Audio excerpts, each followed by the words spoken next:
They say the left hand, it drop mountains. They say the right hand, be slaying dragons. The untouchable True School Sports Empire. And y'all know the rest, man. Now listen, I'm reporting to you guys live and direct from the MGM Grand Media Room. I got to go into the arena here soon to get my coverage started for the, you see it on the board, Sebastian Maduro, Keith Emecar. But before I go in there and do that, let's talk about the young heavyweight phenom, because I stayed in the media room just to watch him. I'm not even watching the prelims right now because I wanted to watch Moses Itauma.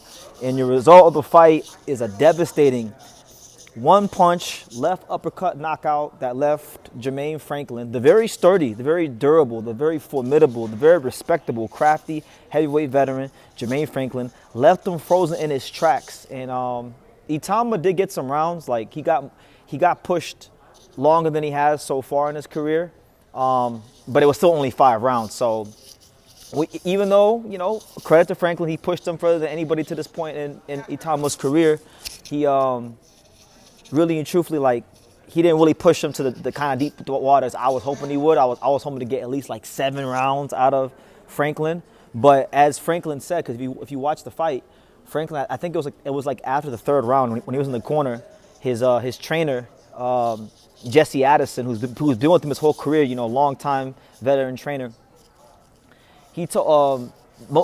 Franklin told his trainer, he's like, yo, this guy's speed is ridiculous. And from the outside looking in, it looks like it's crazy because it's not like Moses is just fast. Yes, he's fast, but if you're watching the fight, it's the way he's setting up his shots. It's the way he's varying his speed. He'll commit, he'll come out of that southpaw stance. He'll throw a straight left hand, and then he'll come and he'll chop down with the right hook, and that's actually the shot that wound up ultimately dropping Moses or Franklin. Franklin was retreating, and Moses kind of just chopped down with the right hook, and he caught him right on the ear, and that was the first knockdown in round 3.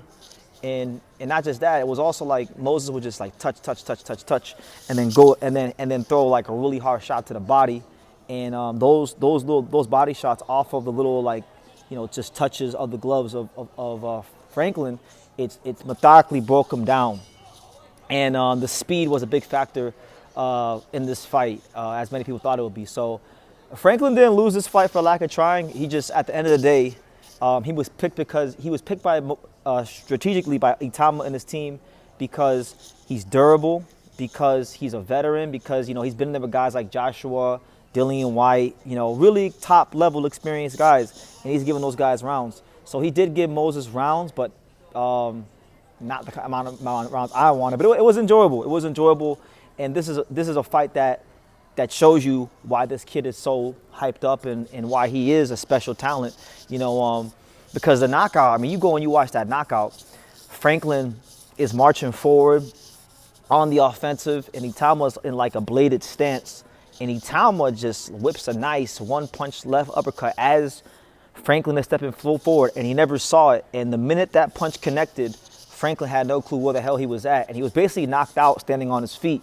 So Itama runs the record up to 14-0, 12 knockouts. I would definitely say in boxing right now, in the sport, for fighters, 23 years old and younger, I would say in terms of ceiling, in terms of skill set, ability, watchability, all that stuff, he might just be the most dynamic, special, and unique talent there is. And I don't like using that word because I feel like people like to use that word a lot in boxing for fighters, but I think I reached that point with Moses where I will use that word with him, because even though Franklin's not a top world beater, championship level fighter, he's a real pro. He's a real crafty, durable, veteran heavyweight. And other guys that were top fighters, and real punchers, Ivan Ditko's a real puncher. Anthony Joshua's a real puncher. Dillian White's a real puncher.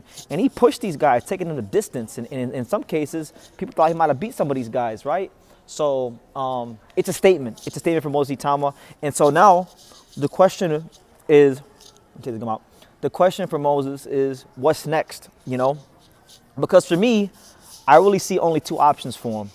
Now, if you're taking the real methodical approach, and you're going step by step, you don't want to skip any steps, then I felt like, okay, they just announced a fight yesterday between Philip Hergovich and Dave Allen, if Filip Hrgović does what's expected and wins that fight, to me, that's the next natural step because Moses is going the WBO route. I know he's 1 and Hrgović is 2, right?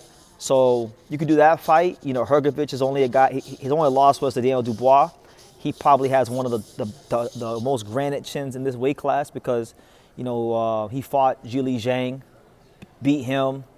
He fought Daniel Dubois. And even though he got stopped by him, you know, he got stopped on his feet. He didn't get stopped, like, out cold. David Adelaide is probably one of the other bigger punchers in the division. He took great big shots from him. So I feel like he's a guy that might be able to give Itauma some rounds. But I have questions about even Hrgović. And I like Hrgović. That's my guy. But I got to be honest about what I'm seeing here. You know, the gap in speed between Itauma and Hrgović would be so ridiculously wide. He might actually get folded up out of there quicker than even a guy like Jermaine Franklin, just because of that gap in speed. But it's a good fight. Hrgović has a lot of pedigree. I'm sure I'll be very up for it, and maybe that'll finally be the fight that I've been waiting for all these years for Hrgović to put it all together. But if you don't want to go that route, if you feel like that's a waste of time, and if you're Frank Warren and Queensberry Promotions, if you really feel like Moses Itauma is on that world-class level, and you think he could fight if you think he's good enough right now to fight for a world title, then I feel like, you know what? Then chuck Moses in there with Daniel Dubois and Fabio Wardley, the winner of that fight. You know, because they're both Brits. They're both fighting for a world title.